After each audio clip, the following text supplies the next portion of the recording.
Hello, Gary here. We'll get to this week's episode soon.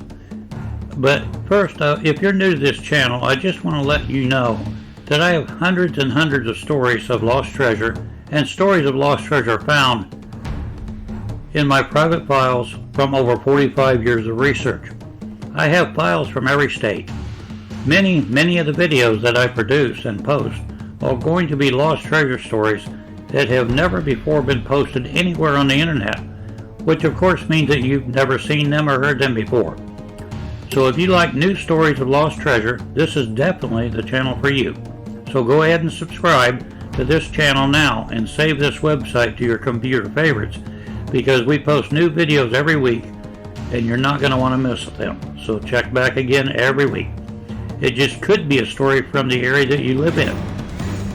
And by the way, as a new subscriber, I invite you to leave a comment below with the area that you live in, and I'll post a lost treasure story as close to you as possible. Just a little gift from me to you.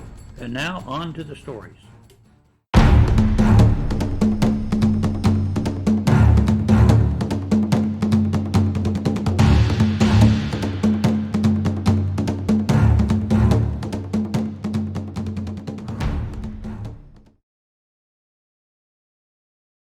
This lost treasure story is from a newspaper article out of Crane, Texas of July 12, 1935. Men and women have been digging in the sandhills of West Texas for years in search of buried treasures. One legend is that $184,000 in gold was buried by robbers in 1864. C.N. Newland, who has been a West Texas ranchman since 1888, says the loot is supposed to be hidden 12 miles from Midland, near a lake. Newland says robbers waylaid the caravan of Spanish merchants near Horsehead Crossing on the Pecos River. The merchants were murdered and their wagon burned, but Texas Rangers set a trap for the outlaws, killing all but one. The man who escaped said just before the fight started the gold was buried. The man who escaped was sentenced to a life term in the penitentiary. 25 years later, Newland relates, the convict revealed the hiding place of the gold to the warden. The convict died soon after, and the warden gave to a friend in West Texas a map of the treasure cache the convict had given him.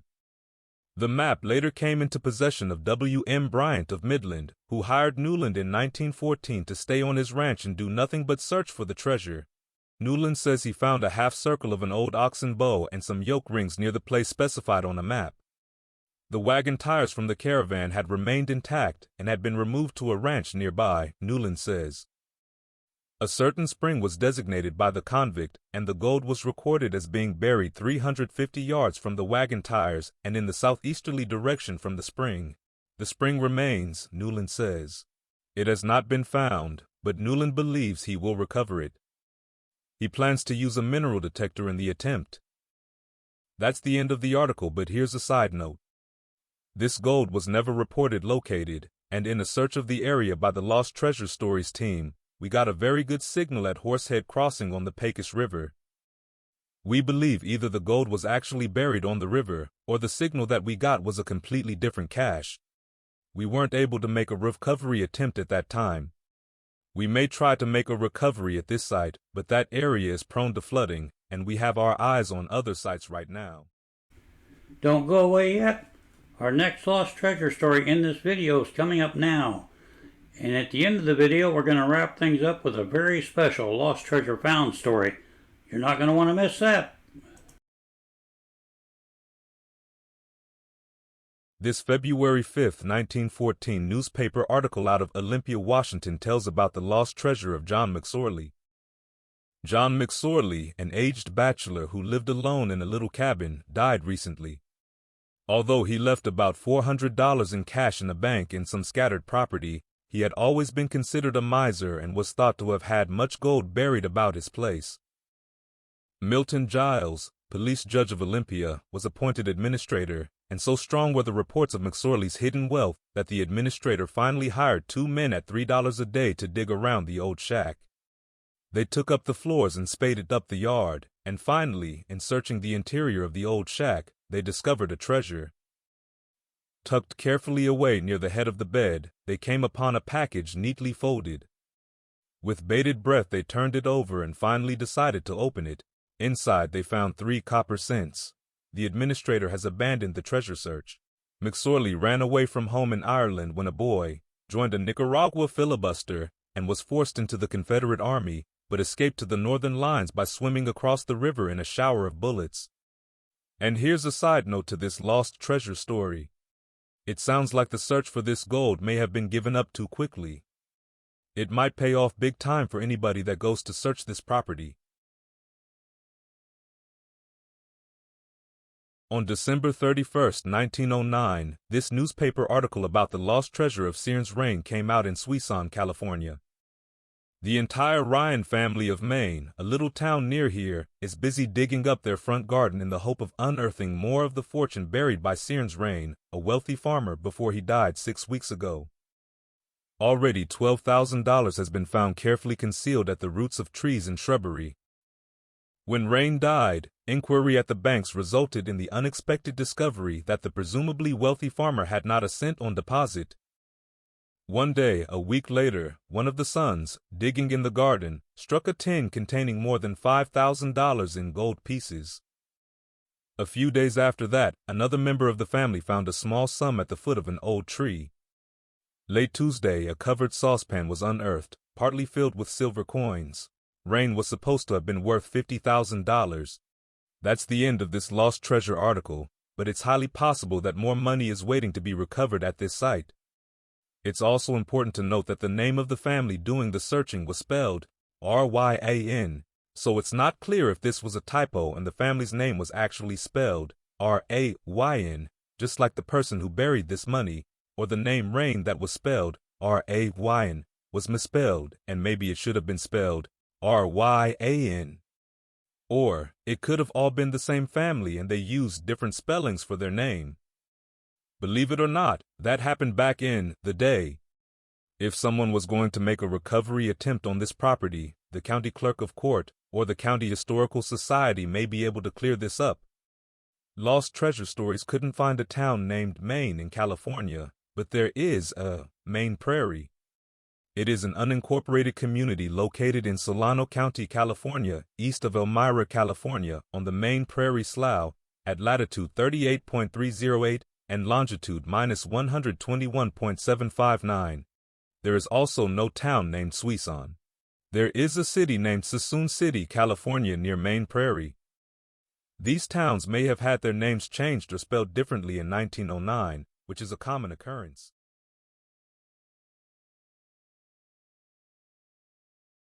A man named James Saunders owned a farm near Commerce in Jackson County, Georgia, that was a successful business before the Civil War.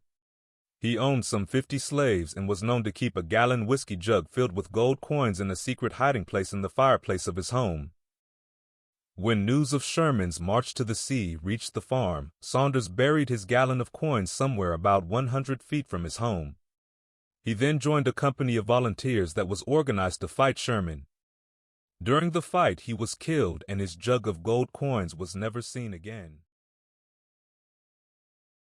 This lost treasure story is from a newspaper article of May 13, 1887, and reads, John Shirley, a miserly saloon keeper who lived in a little town called Buffalo Creek, died a few days ago and is reported he left a large amount of money secreted somewhere about his house or buried in the yard, says a telegram from Denver.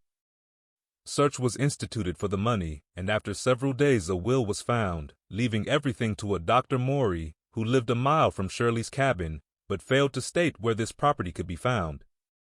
An old safe standing in a small bedroom where the miser died was broken open, and $637 was found. Those who knew Shirley best say they have seen him have at one time $3,000 in $20 gold pieces, and often discount drafts for large amounts. And from the way the old man talked about his money, they firmly believe there is buried somewhere on the premises from $25,000 to $50,000. The town and surrounding country are greatly excited over the affair, and those interested in finding the money have stationed an armed guard around the grounds, and are searching the house and digging up the ground after the supposed treasure. Up to this time, nothing has been found. This lost treasure story is from a newspaper article of October 30, 1929. Between $3,500 and $4,000 in gold and silver coins lies buried right here in the city of Monroe, were the startling words of Mr. Akoff, good citizen of Beaufort Township, when he was in town Saturday. Mr. Akoff then related that he and Nimrod Broom, dead and buried some 14 years ago, assisted the late Jim Simpson to bury a churn well filled with gold and silver, the amount believed to have been between $3,500 and $5,000. The money was buried at 12 o'clock of a dark night 43 years ago. The place was Mr. Simpson's garden, now the property of S.B. Hart. Nimrod Broom was a potter, stated Mr. Akoff, and he made a churn for Mr. Simpson, the cover having no hole in it as was the custom for the dasher. Mr. Simpson had the money in a wooden tub, and it was transferred to the churn. A hole 3 feet deep was dug and the churn placed in it, and dirt securely packed around it. Asked why the money was so hidden, Mr. Akoff said Mr. Simpson wouldn't trust the bank and was fearful of thieves if it was left in the house. The 2 men assisting Mr. Simpson were sworn to secrecy, but since the owner of the money died about 25 years ago and Nimrod Broom since deceased, Mr. Akoff feels that it is no longer necessary that he should hold his peace. He still believes the money remains buried in the garden where it was securely placed nearly half a century ago. This lost treasure found story is from a newspaper article dated January the 22nd, 1896, and here it is. Quite a little excitement at Old Louisville over the finding of gold. Long anterior to the Great Civil War there lived a very wealthy planter in said historic town named John Dixon. His residence, afterwards owned by Captain W. P. Parks, now bears the name of Baybrook. Mr. Dixon died prior to the war, and tradition comes to us that much of his monetary wealth was buried there, and search after search has been made for the buried treasure without success, and finally the tradition passed out of memory. However, last Monday evening Master John D. Parks visited the old home in possession of his father, but now unoccupied, and discovered a large shallow excavation near the rock house, and noticing that the dirt seemed freshly broken, made an inspection. He found that the ground had been covered with brick, making it look like a short pavement, all having been removed from 1 to 2 feet deep, that a spade had been used in an old-fashioned 2-gallon iron pot partly broken, with a rusty tin top, cut with the corner of the spade apparently, set by the hole, evidencing that the long-hidden treasures had been found.